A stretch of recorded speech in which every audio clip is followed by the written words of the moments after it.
Alright gang, today I'm going to do a little tutorial for you that involves taking an object from a different lighting circumstance and putting it into a new scene. So this is one of the key components of compositing.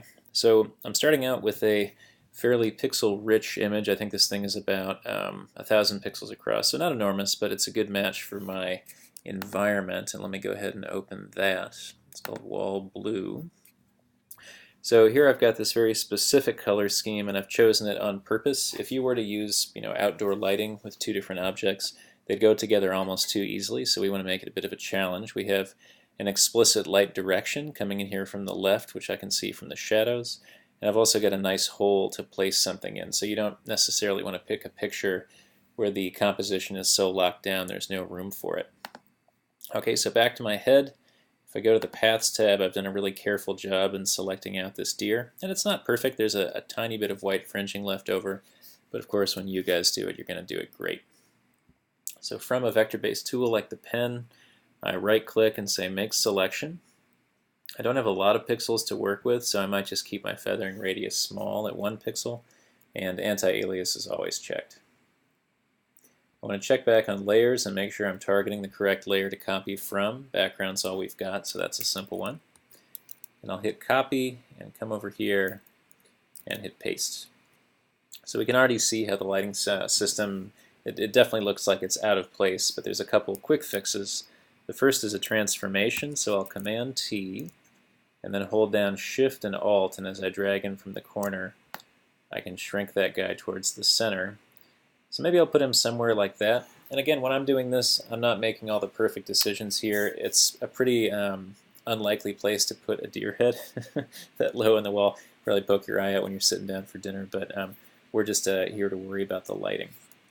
So once I like my transformation, I'll hit enter. This may look a little bit jagged until I hit enter because that's just sort of a preview mode. Okay, so what we need to change here are some things about shadowing, apparent light direction, and brightness and contrast. So let me name this layer the head. And the first thing I'll do is zoom in. And the closer I get, the more the image will start to break down. So I can see right here that because of my lighting direction, my shadows are coming in almost absolutely horizontal to the right. And while that will apply to this part of the mounted trophy, it would not necessarily apply to the head, right? Because the head is sticking out and it's not so close to the wall. So in order to use this effect, I need to select out just that piece of the wooden trophy.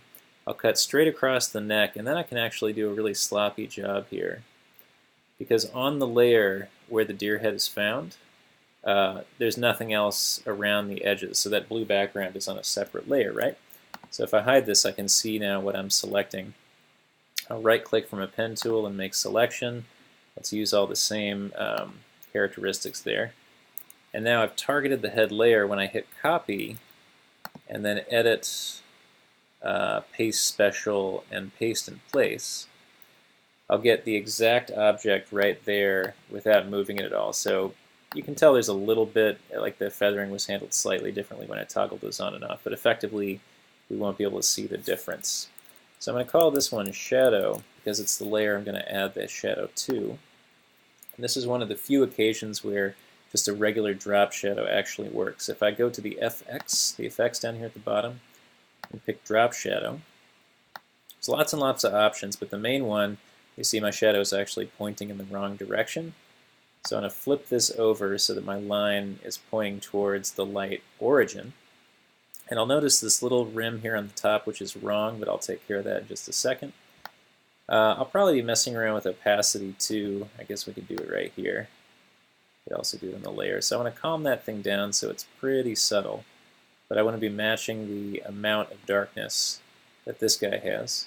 I can also choose, how far it spreads out and how funky that edge is and so forth. Lots and lots of options. So maybe I'll do something in that territory. Okay, so now I'll hit OK, and you can see that my shadow layer has these effects attached to it, and I can toggle those effects on and off. And then this guy needs to go down beneath my head, right? So that way the rest of the deer head comes in front of that shadowed rim. And it's looking like it might be a little bit heavy. If I zoom out there, we're starting to head in the right direction. it's still kind of floaty, so maybe I'll take that shadow layer and bump down the opacity further so that it's not quite so aggressive. Okay, that was step one. Now step two, it would be sort of, it kind of seems as though everything in this space needs to be blue, but if we take a close look at these white objects, they're actually pretty good. You know, they're a little cold, so there's certainly a bluish tint. That's just reflected off the walls. These objects are very clearly white. So it's not that we want to make this deer head blue, but perhaps we do want to desaturate some of these colors that are giving it that really kind of rich warmness. So I'll make the head layer active, and then go up to Layer, New Adjustment Layer, and let's work with hue and saturation, for example. I check this box because I only want the deer head to be affected. I don't want to affect the background. And now I have an opportunity, for example, to start to desaturate that head. You can see that if I go too far, it's just going to be totally gray, so that's not right. But if I go partway there, it's going to stop sticking out like so much of a sore thumb. And if I wanted to, I could also start shifting the hues in different directions, but you'll see that looks kind of cartoonish.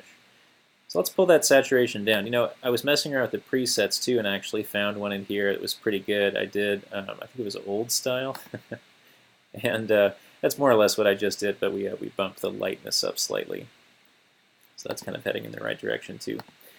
So let's say we wanted to give this thing a blue tint. I can add more than one hue and saturation layer, so I select the head, and then I go up to Layer, New Adjustment Layer, the same thing again, hue and saturation, check this box.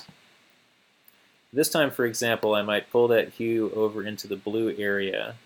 We'll have to move that around until it gets us something that we like. So maybe I'd go over here. And clearly this is way too strong to begin with, but we're actually going to start modifying this through the techniques we learned last week, those layer adjustments. So you see I've got these double corners here on my hue and saturation mask, which currently is just affecting everything on that layer as it's restricted to the deer head. So now I can go and get my gradient tool, black in the foreground, black to transparent up here, and we can use radial or we could use linear, it's kind of up to you, and then I could start to paint some of this effect out. And you see how it starts to get warmer there on the side? So that would be one route.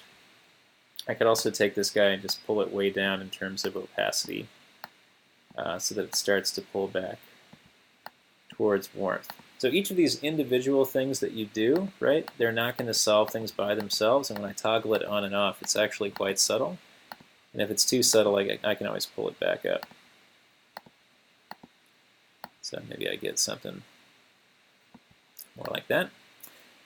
Okay, another thing I may want to address is that we have this light coming in from the left-hand side, and it actually appears that my deer head is slightly lighter on the right at the moment.